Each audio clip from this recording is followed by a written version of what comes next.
टँकरची सुद्धा उपलब्धता नाही आहे, तलाव सुद्धा आटलेले आहेत. हे बघा, जतमध्ये 60 गावामध्ये मैशाळचं पाणी आलंय, 65 गावामध्ये मैशाळचं पाणी येणं बाकी आहे. सुधारित विस्तारित मैशाळ योजनेचं काम अत्यंत जोरानं सुरू आहे. जवळपास मेन लाईनचं काम 40% पूर्ण झालेलं आहे.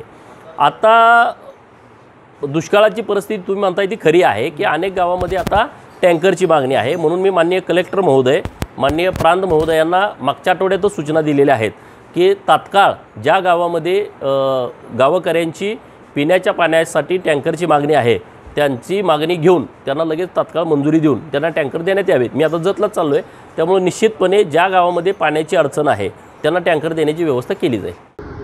आज अखेर जत तालुक्याचा अत्यंत भीषण दुष्काळ परिस्थिती आहे. गेल्या वर्षापेक्षा यावर्षी ऊनही वाढलेले आहे आणि दुष्काळ परिस्थिती वाढलेली आहे. अनेक गावांमध्ये टँकरची मागणी आहे, परंतु आज अखेर फक्त 8 गावांना टँकरची पुरवठा झालेला आहे.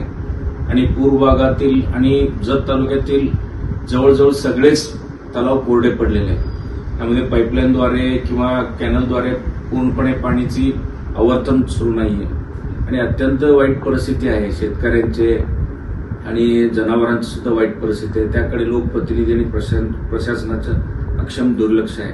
आणि सध्या परिस्थिती अशी आहे की मंगळवेढ्याला पाणी नक्कीच चाललेलं आहे आणि यामध्ये आमचं मागणी असं आहे की जत तालुक्यामध्ये DY1 आहे, DY2 आहे, निगडी बुद्रुक आहे आणि इतर सर्व ठिकाणी इकडे डफळापूर आहे.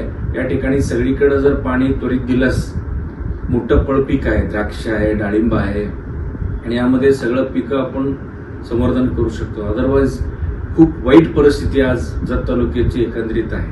जत तालुक्यामध्ये सध्या दुष्काळाची भयानता फार मोठ्या प्रमाणात आहे आणि सध्या जत तालुक्यामध्ये 4 गावात टँकर चालू आहे. अनेक गावामध्ये टँकरची मागणी असून सुद्धा शासन आणि प्रशासन या दोन्ही भागातून शेतकऱ्यांच्याकडे दुर्लक्ष केलं जाते आणि टँकरची मागणी ही असून सुद्धा लवकर टँकर मिळत नाही आणि शासन सध्या झोपेचं सोंग घेतलेलं आहे. सत्ताधारी लोकसुद्धा झोपेचं सोंग घेतलेलं आहे, पण विरोधकसुद्धा कुठं जागे आहेत असं म्हणण्याची वेळ आलेली आहे.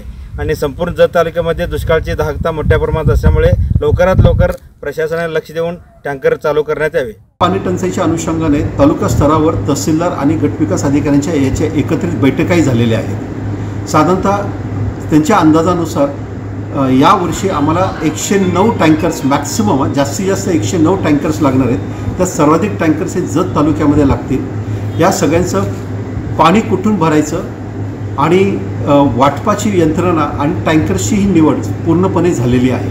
ज्यावेळेला ग्रामस्थांकडून मागणी येईल त्याला टँकरद्वारे तात्काळ पाणी पुरवठा करण्याच्या सूचनाही सर्व उपविभागीय अधिकारी, तहसीलदार आणि गटविकास अधिकाऱ्यांना दिलेल्या आहेत. या अनुषंगाने आता प्रशासन सज्ज झालेलं आहे. नमस्कार, मी शंकर गादा, राहणार उमराणे. जत तालुक्यातील सध्याची परिस्थिती बघितलं तर प्यायला पाणी नाही आणि दुष्काळ भयानक असल्यामुळं जनावरांना चारा नाही. पिण्यासाठी पाणी टंचाईची भरपूर वाढत आहे. त्यासाठी प्रशासन इकडं जरा तालुक्याकडे लक्ष द्यावं आणि गावीगावी टँकर पाण्याची सोय करावी. मैशाळ योजना तर आपल्याला ऐकत कान गेलेत. सध्या कंडिशनमध्ये मैशाळ योजना आता डिसेंबरमध्ये येतील, जूनमध्ये येतील, ऑगस्टमध्ये येतील, हे ऐकायचं सुद्धा आपली परिस्थिती राहिलेली नाही. सध्या कंडिशनमध्ये ह्याकडं बघत असताना इकडं दृष्टिकोन बघत असताना आपल्या तालुक्याचे आमदार पण इथं सध्या कार्यरत असून त्यांनी पण सध्या लक्ष देऊन तात्काळामध्ये जत तालुक्यात पाण्याची सोय काहीतरी करावी. प्रशासन जागा व्हावी, आपल्याकडं कृपा करून आपल्याकडं लक्ष तात्काळमध्ये देऊन मान्य देवेंद्र फडणवीस सुद्धा मंत्री महोदय त्यांनी पण लक्ष घालून इथलं तालुक्यातल्या सध्याच्या कंडिशनमध्ये पाण्याची सोय करावी. आणि दुष्काळ भाग हा अतिशय गंभीर असून लोकांना प्यायला पाणीसुद्धा नाही. त्यासाठी प्रयत्न लवकरात लवकर आपले आमदारसुद्धा इथं लक्ष घालून पाण्याची सोय करावी. चारा चावणे सध्या करून लोकांची कल्याण करावे असं माझी विनंती आहे.